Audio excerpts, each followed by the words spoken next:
There we go. All right. So you were saying, Eli, like specifically with the introduction question, because that's kind of what I was going to go over. That's what Tanner had requested for this training to be about. So that's what I have some notes on. But and I'll go over everything that I have already. But what did you kind of have questions about specifically, just so I know, like when they already have Um, not being able to add it any at all, basically. yeah, like, and a lot of people like won't even tell me like what their premium is and shit. Like they gatekeep all of that. And I'm like, look, I'm trying to see if I can save you, potentially replace the policy and save you some money. And that's one thing that I've been saying, and I don't know if that's the right thing to say because it's kind of salesy. Um, but how would you word that? Yeah, so honestly, dude, I don't do a ton of replacements. Because the only way you can get a replacement is if they already have coverage. I'm not like immediately assuming it's going to be a replacement. That's honestly not what I'm hoping for. Um, if they already have coverage, and the only time, so what I typically do is like if they've gotten it in place recently, like within the last 2 or 3 years, I'll see if I can replace it. I'll check. But often, like, unless they got it this year, there's really no way to replace it. So, and that's pretty rare in my from what I've just, in the last year of doing this. I haven't really seen too many replacements. I've probably done like a handful of them, less than 10, I'd say. But typically, if they have coverage, I'm either going to pitch them on adding existing coverage to what they already have to help cover the cost of the burial or cremation because they don't have enough. Or if they already have a larger amount of coverage, that they have $30,000 or more, then I'm going to pitch them on adding some additional coverage specifically for the burial or cremation. That way, the coverage that they already have right now can be used to like actually be as an inheritance for the family or to help cover any other debts, mortgages, things like that. Or I'll bring up like debts, mortgages, things like that, living expenses, and the loss of their income. So that way, when they do pass away, like, is everybody going to be able to keep the house and keep all the bills going? So honestly, I'm not like if somebody already has coverage, I'm not thinking replacement like right off the bat. That's pretty rare to me. But like with this, so usually, you go through the introduction, you confirm the date of birth, explain who you are, blah, blah, blah. Thank them for their service, right? So then now, was your main concern, and I feel like honestly, the tone here is something a lot of people miss in this introduction question. I feel like having a good, like, caring, curious tone helps a lot. So now, was your main concern, like most veterans, just wanting to make sure that your funeral expenses didn't fall a burden on any of your loved ones? And then if obviously if they say yes, awesome, right? And then if they say no, like, okay, got it. Were you just looking to try and leave something extra behind as well?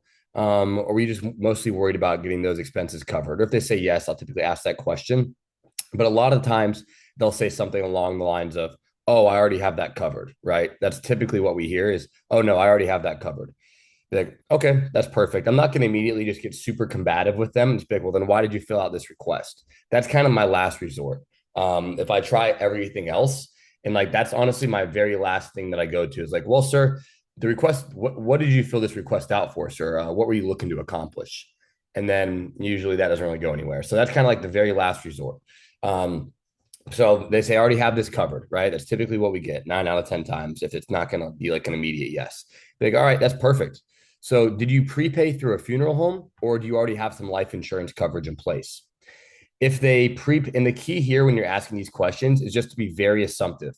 Like in my mind, I'm truly believing that they filled this out for help with life insurance. And I just have to ask the proper question to get them to open up and admit to it, essentially.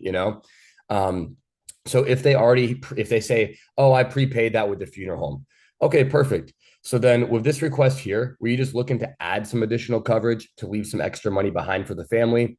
No. Were you looking to add any coverage to help cover any other debts, mortgages, or any bills that may pop up?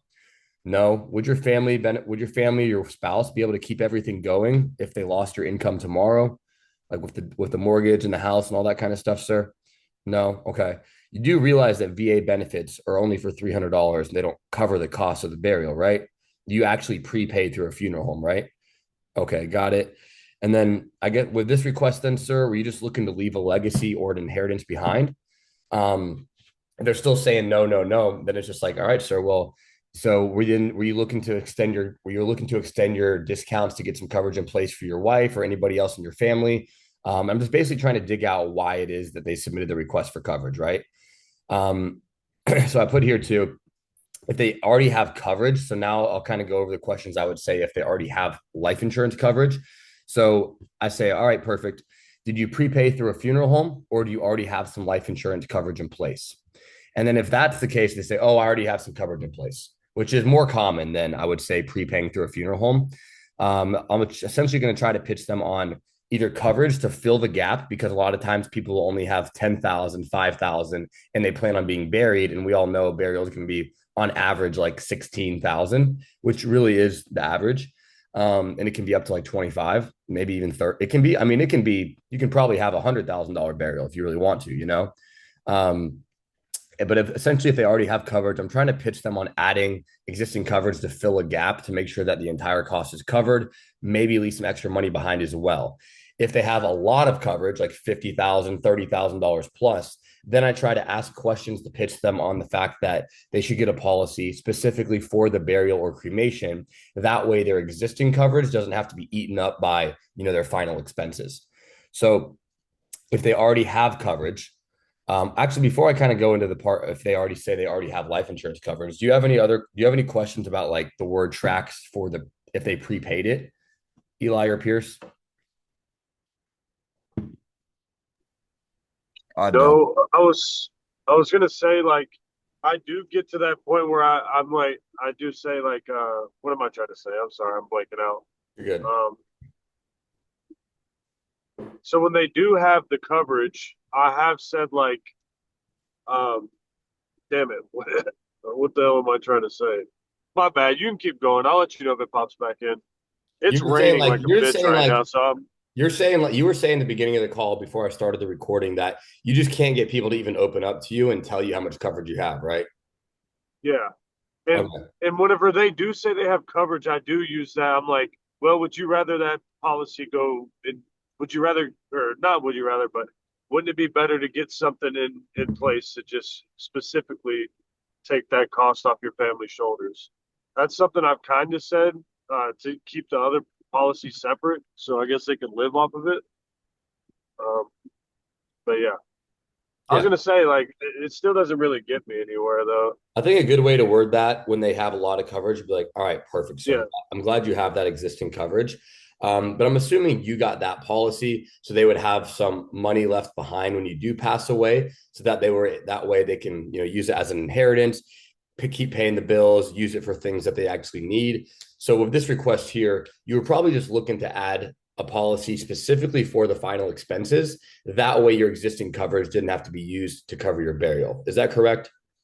Something like that. So questions I'll ask, like if they already have coverage, it's like, all right, perfect, sir. And then in one thing you can say, Eli, to help people open up to you a lot, which something I'll say a lot, is just be like, all right, perfect. I'll go ahead and get this file updated for you then, sir. And you can even add in there, I'll go ahead and get this file updated for you so nobody else bothers you.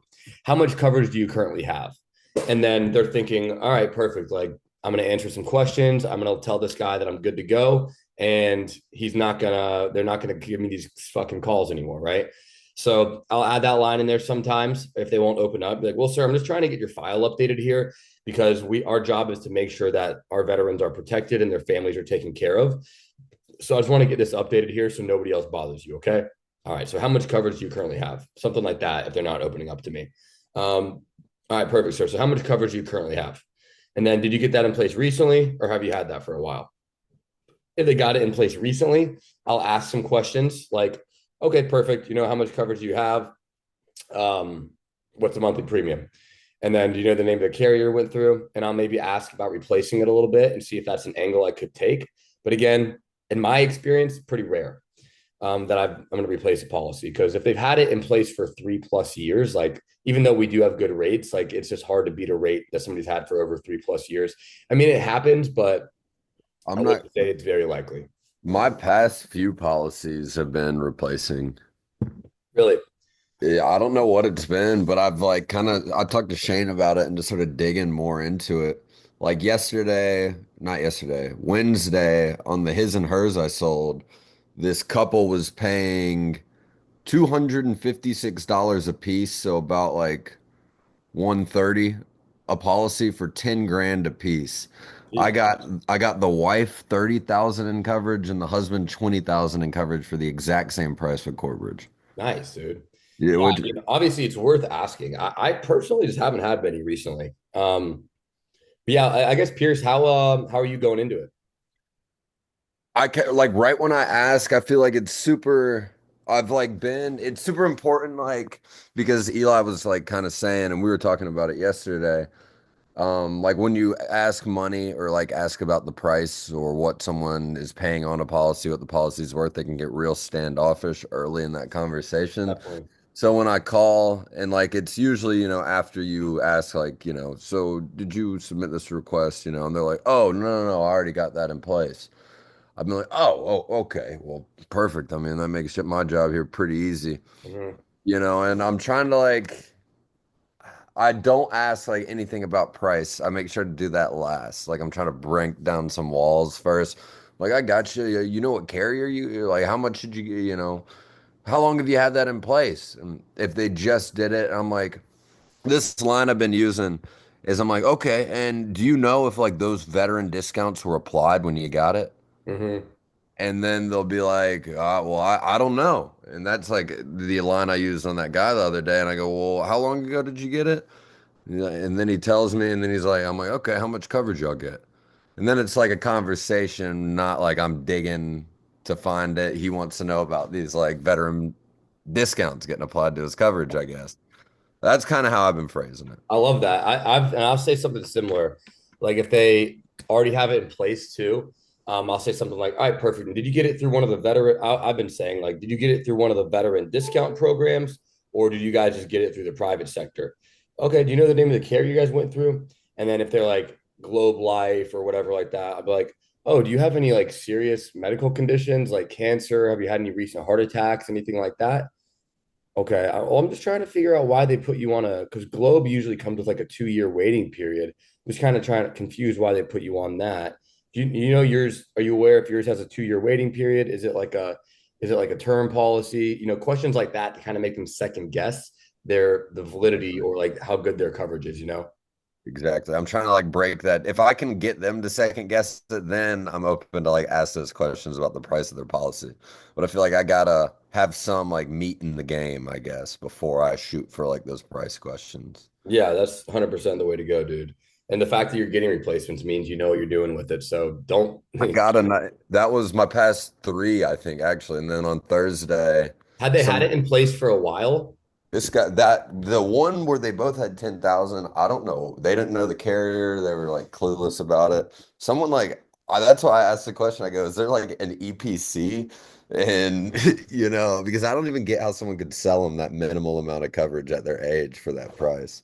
Yeah, I don't know either. I mean, that's But the I thing is still like we can't change the price of our policies. It's not like we could increase it right. if we wanted to.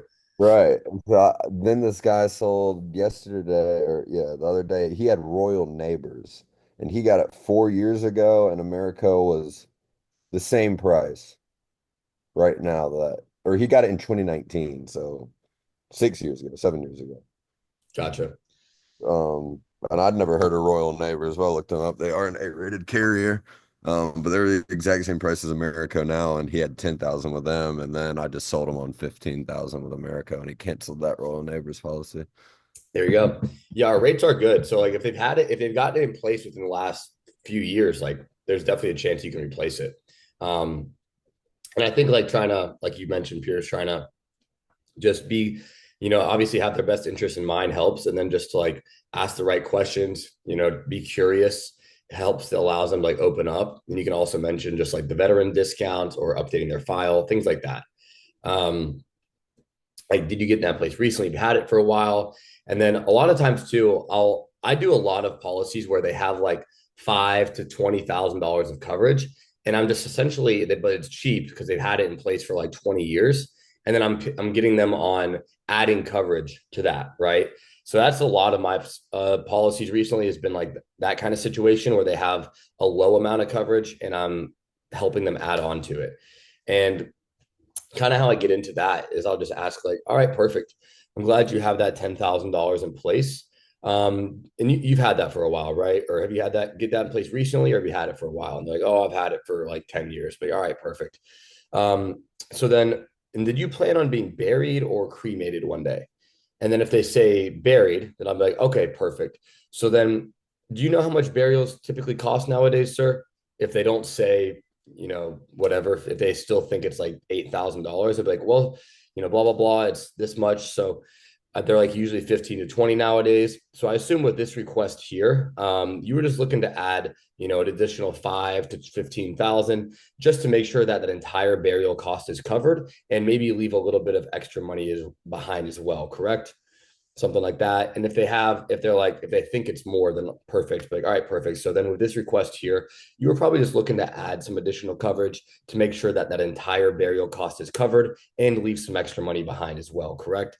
I get a lot of through that way. Just asking how much the burial is, if they plan on being buried or cremated. If they say they have 10,000 and they plan on being cremated, right? Like that'll probably cover most cremation services, unless it's like a super fancy service. But all right, perfect. So the $10,000 should just about, as you probably know, should just about cover a cremation. So I'm assuming, but it wouldn't leave really much money behind. So I'm assuming with this request here, you were just looking to add some additional coverage to leave some extra money behind for your family as an inheritance or to help cover any other bills or expenses, correct?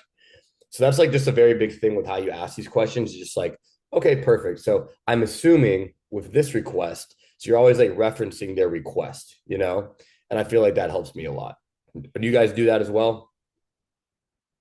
I hadn't been just because I've been dialing like all old leads, but I got my lead spin set up coming in this week. Or if like I notice like I get leads from you or my mood in those first like little batch or new ones, I'll do it with those. But just I don't really do it with all the like older ones. Yeah, that makes sense. I mean, dude, honestly, when I was using free leads and dialing on the older leads, I really didn't like change anything about it.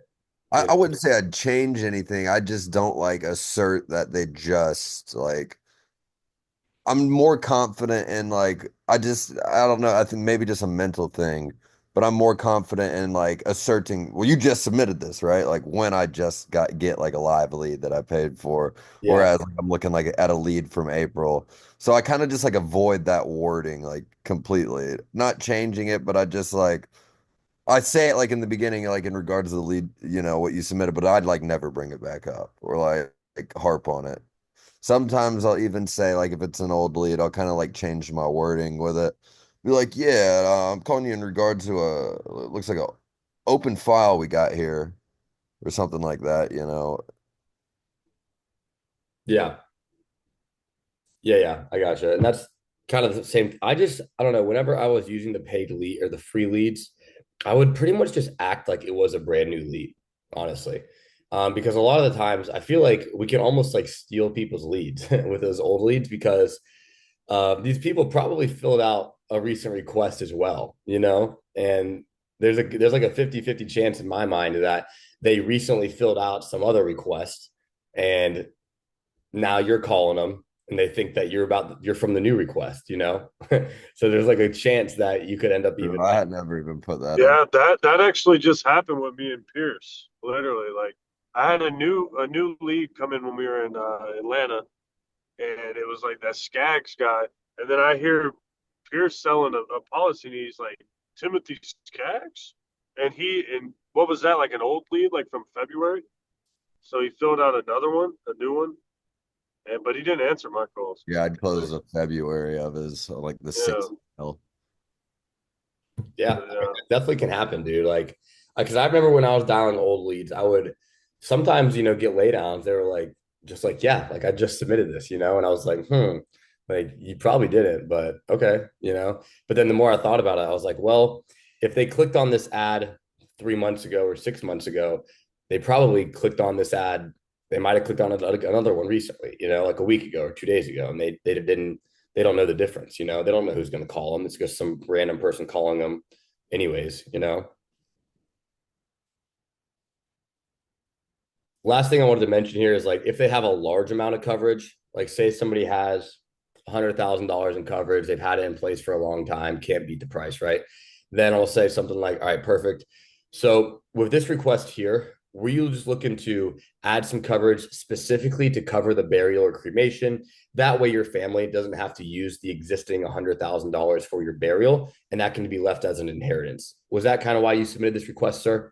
So that's like another angle you can go with is just like if they have a large, because I feel like if somebody has like two, $300,000 of coverage, 100,000, $50,000, a lot of people kind of just give up and there's like, all right, whatever. Like there's nothing I can do for this guy if I can't replace it.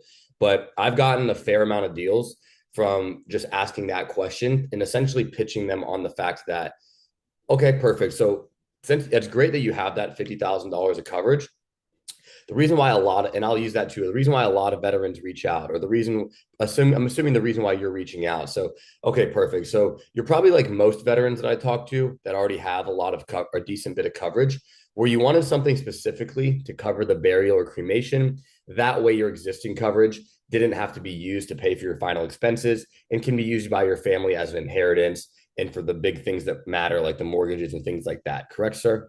All right, perfect. So God forbid, and then just, once you get that first yes or agreement, always just roll right into, all right, perfect, sir. That's simple enough. So God forbid, if something did happen to you, who would be the and then I go to the beneficiary questions. Then just I sorry, I didn't mean to. you're I'm good. not doing that part. You just skipped it. Like with, I know you skip it too. So what we'll do here, go over your finances, go over your health, that little section Yeah. right after. I haven't been using it, but I do feel like some with certain people, when I get to like the month of their income, had I used it, like it would have like helped out because